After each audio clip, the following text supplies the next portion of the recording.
No one delivers more exclusive interviews with ATA executives than CBT News.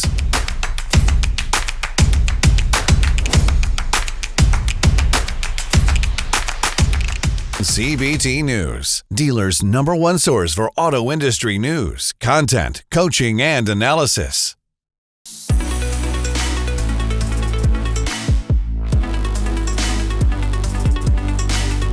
Watching Diversity in Automotive with Bridget Fitzpatrick. Hello, today on Diversity in Automotive, we are thrilled to welcome Cheryl Thompson, the founder and CEO of CADIA, the Center for Automotive Diversity, Inclusion, and Advancement. With decades of experience in the automotive industry, Cheryl has been a driving force in fostering diversity, equity, and inclusion within the industry. Through CADIA, she's on a mission to create meaningful opportunities for underrepresented professionals in automotive. And with that, that's why we're talking to Cheryl today. Thank you so much for joining us, Cheryl. Thanks for having me. Yes. So let's talk a little bit about how you got into automotive. What's your background? You know, I think everyone gets into automotive in a strange way. I don't know too many people that set off, with automotive in mind. I did not either. I wanted to do something with computers. It was in the 80s, and I ended up getting pregnant right out of high school and was waitressing, and Ford Motor Company still had food service inside, and they hadn't outsourced it yet. My dad was an engineer there, and he said, if you're going to waitress, why not apply at Ford? So that's how I got my foot in the door, washing dishes in the basement. And then they were trying to recruit women and minorities into the skilled trades. And I knew I was going to be making significantly more money, so I jumped at the opportunity thinking, electrician, pipe fitter, I know what they do. Cool. Well, they wanted me to go into tool and die. And I had no idea what that was. I thought I was going to make tools and dye them. Didn't really understand. I would be making, the dyes that stamp out the car parts. And it just turned out to be such a great opportunity. I had mentors who really looked after me. And that is really what helped me get into engineering. So when I talk about the importance of diversity, equity, and inclusion, the example I love to use is the superintendent I was working with as a die maker said, "Hey, Cheryl, you don't want to be wrenching on tools your whole life. A lot of die makers have gone into engineering. Have you thought about that?" And so, I think maybe he saw something in me. Maybe I reminded him of his daughter. And that's not only an example of mentorship, it's an example of sponsorship, right? Yes. He gave me access to his network. He gave me access to the idea I could be an engineer because, I just didn't feel like I could go anywhere. I thought I was kind of going to be stuck and I'd be a die maker forever. So that is how I got into automotive, all manufacturing engineering across vehicles, powertrain, axles, transmissions, engines, and even a little bit of additive manufacturing or 3D printing. So then through that, I'm sure you saw the need for something like CADIA. Can you talk to us about CADIA, how you started it, the inspiration, and what you're doing there? Yeah, the inspiration, I was just talking to somebody about this today. I remember sitting in the audience for a panel discussion, and it was a male panel, and it was women in manufacturing. And I was really excited because I thought they're going to talk about the benefit of having women at the table. Right. Well, they were talking about some outdated things. Oh, women, they don't advance because they have to pick up their kids from school, right? Just making that assumption that all women have that challenge. They also were talking about there's no difference between men and women. I mentor both. There's no difference. And then the one that really got me was I asked a question about why do you think we don't see more women in leadership?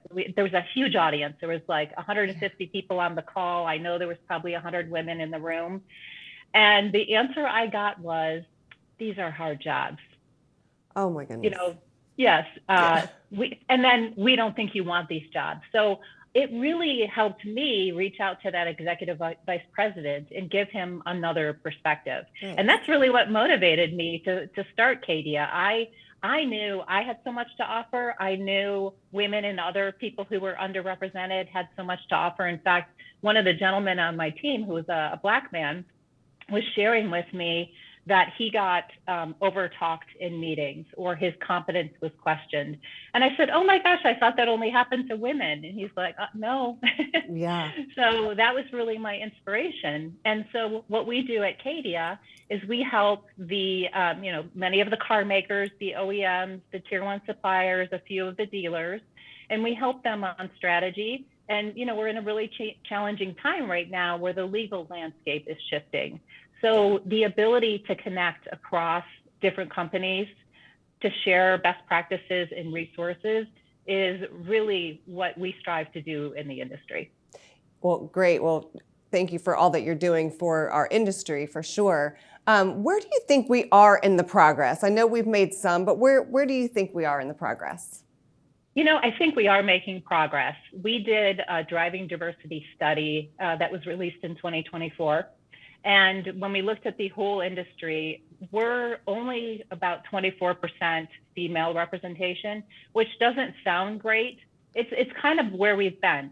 The silver lining here is when we looked at job categories and leadership levels, women are making really good progress in leadership levels, like all the way up to executive level, which is like just 2 down from CEO. We're seeing that 22%. Where the last data I had seen was from Catalyst. It was from 2019. They were showing 8% of women at that level. So not only do we see it in our data, but we see it in events like Automotive News does the Leading Women event, and there's a buzz about it. Yeah. So we're making progress there. Where we still have some work to do is I think people of color. When we look at Black or African American, they're overrepresented at the entry levels, but when we go up to leadership, it's like 6%. Yeah. So we haven't made much progress. The other thing I think we really struggle with is kind of all of this backlash against DEI. There's just a lot of misunderstandings about what it is. People are even nervous to self-identify. So that makes it hard to track the diversity numbers. Yes. So I think there's more work to do in those areas. What do you think are the biggest barriers for those underrepresented groups that are trying to either get into the industry or trying to acquire leadership roles in the industry? Well, I think there's a few things. Number one, bias. Unconscious bias. There's just a lot of talk about, if we hire someone with a diverse background, we're going to have to lower our standards. So I think that's one thing. I think the other thing is, and if we look at my experience, it's lack of exposure. I did not know the opportunities were out there. And then again, lack of access. Thankfully, I had someone who really looked out for me, and that is how I was able to advance.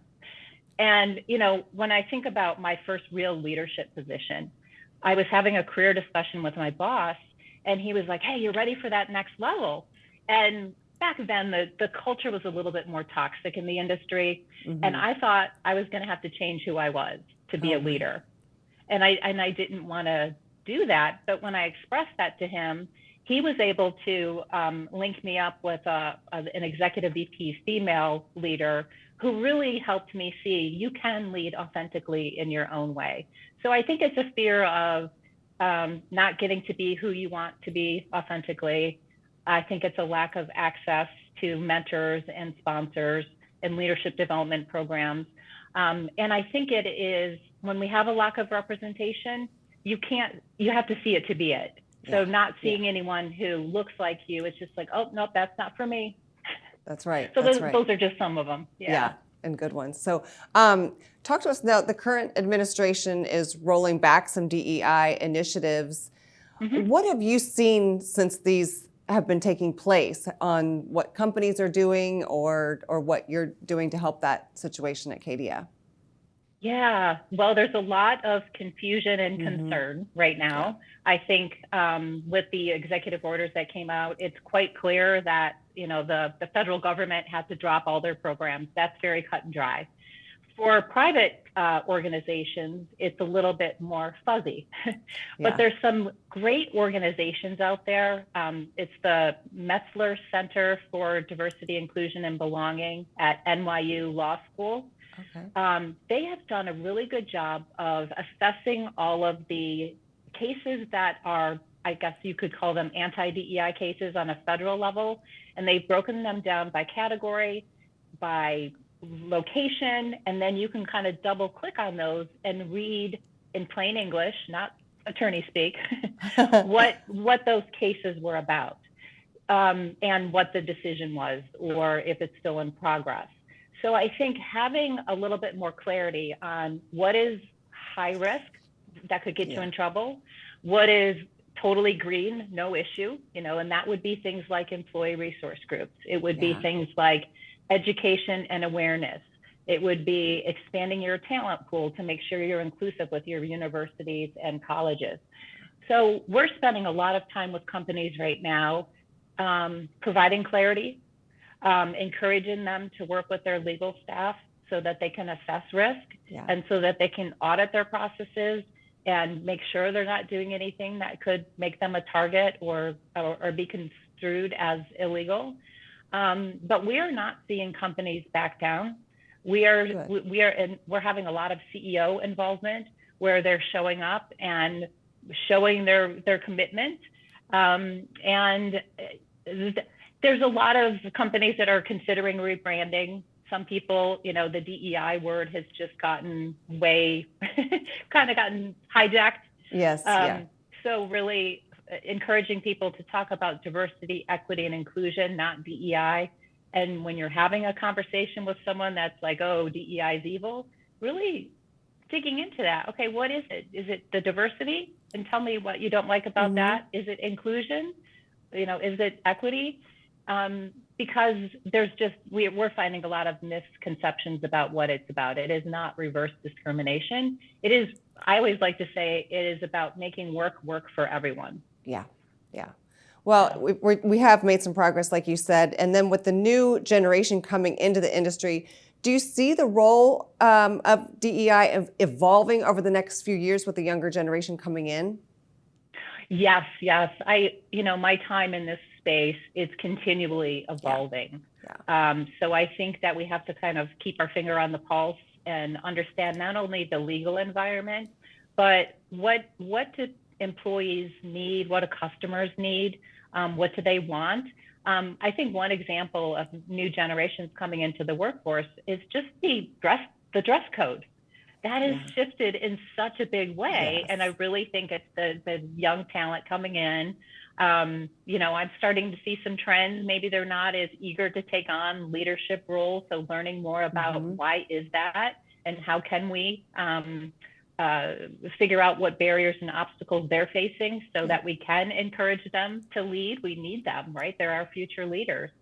So I think it is continuing the practices that we have, but continuing to listen and shift things as we learn more information.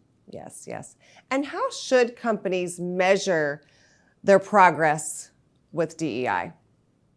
Boy, that's a really tough one because I think in this legal landscape that we're in right now, I think, putting too much of an emphasis on numbers, like how are we doing for women? I think behind the scenes, you need to know what that is to make sure you're being fair and equitable, and that your staff reflects the community that you're in.